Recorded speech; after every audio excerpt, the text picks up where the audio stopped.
Community organizing is a way for people lacking political power to join together with others to get things done. They can ignore one person. They might be able to ignore a few people, but they can't ignore a crowd of people with a clear message. It's bringing people together to let them feel their own power, their own strength. That is, to empower them to change their lives. It's a way to make change. It's a way to get political power for people and groups who don't have political power.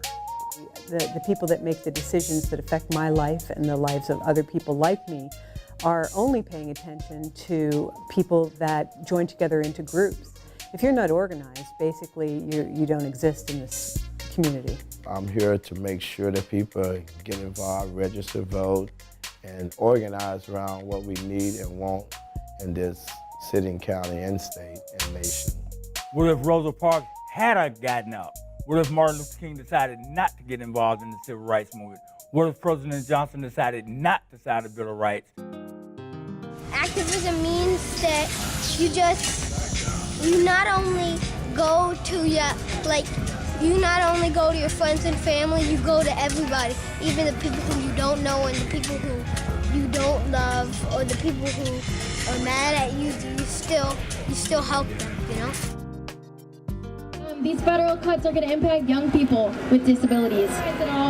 We're basically at risk of moving backwards if these cuts go through. Instead of young people being able to continue to get educations and to be integrated members of the community, we're being put at risk of institutionalization.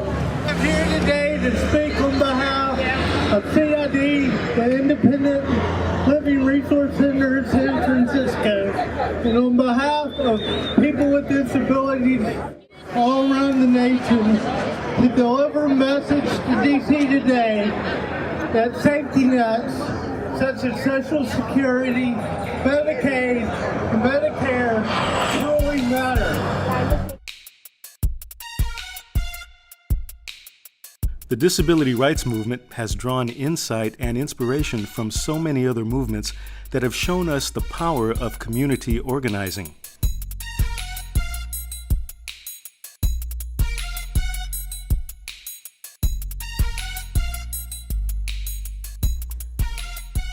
In the civil rights movement, hundreds of thousands of black people and other people of color took action to demand an end to their status as second-class citizens. They used the power of numbers to force change at lunch counters, through the Montgomery bus boycott, and other organized acts of resistance. First, I can remember as a child in the 60s during the civil rights movement, it took collective action to get changes started. You know, it took a collection action in 1950s to get the equal Brown versus Education, Board of Education appealed. It took a boycott of buses in the 1950s.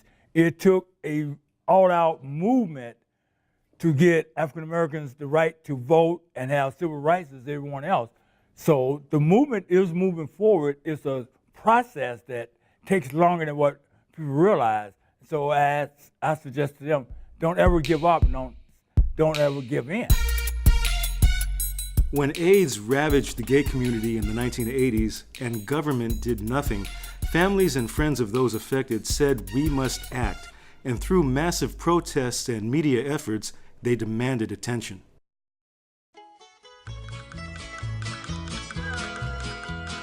Farm workers stood up against big agribusiness, organizing Filipino and Latino workers in 1965, starting the Delano grape boycott that lasted 5 years. The fragrance of resistance through organizing rose from the labor camps in the California fields where Filipino workers had worked the soil for decades. When farm workers were intentionally sprayed with pesticides by growers, they needed to call attention to their condition.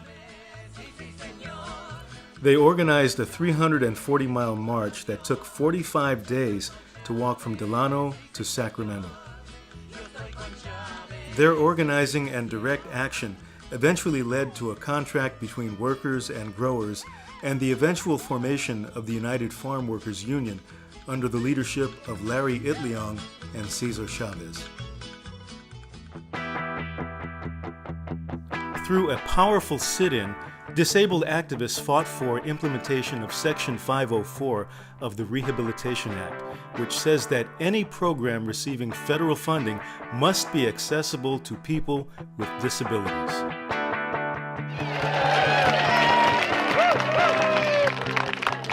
For 124 years, we've had history, hearing prisoners.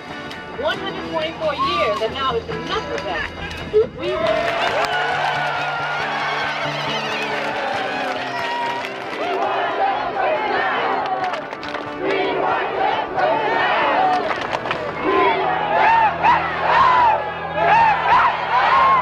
By a deaf president at Gallaudet University, that represents the whole world being inspired. It'll be a role model. Everybody can look up to him. Together, we all need to work together.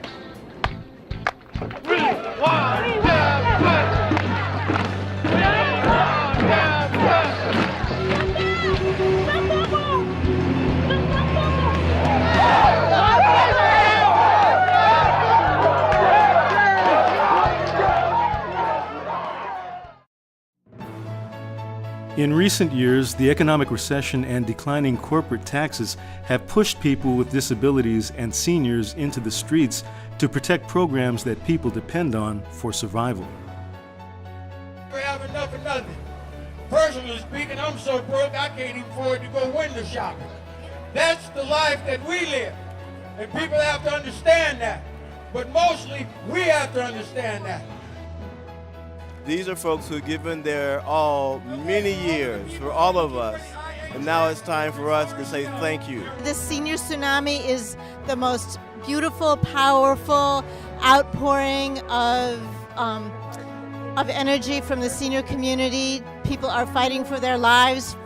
And we just have to come out like a big wave onto the beach. Maybe they'll get the message. I'm concerned about food for seniors. I'm concerned about health care for seniors. I mean, how do you survive if you can't eat? If we lose $37 a month, then that's everything. I mean, that's medicine, food, you know, it's not liquor, it's medicine and food. And we do need the money that they're taking from us. We really got the power. In 2010, Arnold Schwarzenegger was governor of California, and he proposed another round of really horrendous budget cuts, targeting a lot programs that helped people with disabilities maintain independent living. The decision was made by a number of activists in the community, disability rights activists and allies, to form a tent city occupation as a protest of the state budget cuts. And it started in the summer of 2010, and we went for a month living on a median strip in South Berkeley, and it gathered a tremendous amount of support from the community and became a galvanizing action that started Cuido, which is an ongoing street activist grassroots organization fighting for the rights of people with disabilities. Community organizing is not all about protests. It is about people coming together based on their self-interest and using the strength of community to build power and make change. It could be registering voters, getting a petition signed, holding an accountability session with an elected official, or all sorts of creative actions.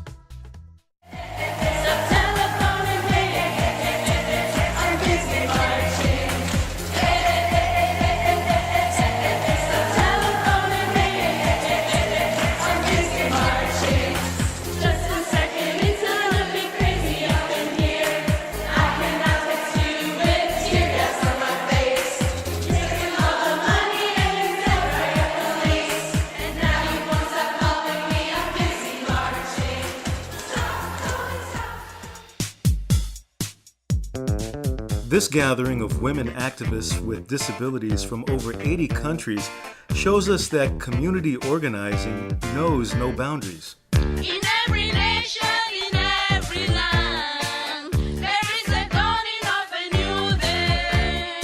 No more separation, we are hand in hand. We are the dawning of a new way. We're loud, proud, loud, loud, passionate, loud.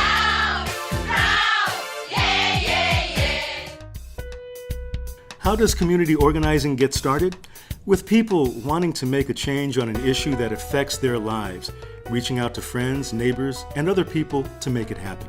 Tricia and her community had a fun and successful campaign to make sure that she could get into her own apartment building in her wheelchair. And the pressure from the bake sale worked. Just a week after, the management company came up with the money to install the power door. Get involved. You can start from scratch if you like. All it takes is talking to your friends and neighbors and other people who share your interests and concerns. People who want to make a change on an issue that is important to all of you. Or you can join a local group. Contact your local Independent Living Center. In San Francisco, that's Independent Living Resource Center, SF. Or you can reach out to Senior and Disability Action. Outside of San Francisco, find your local Independent Living Center or Senior Advocacy Group. Contact information for all of these can be found on the Independent Living Resource Center San Francisco website at www.ilrcsf.org. This is our secret weapon. We love each other. We believe that our lives are precious, and that if we believe that, really, we will fight. Well, I really think it's important to become involved in groups and organize other people to become involved in activities that will promote the needs of all of us so that we can get what everyone else gets. We want to be equal. Don't ever give up, don't ever give in.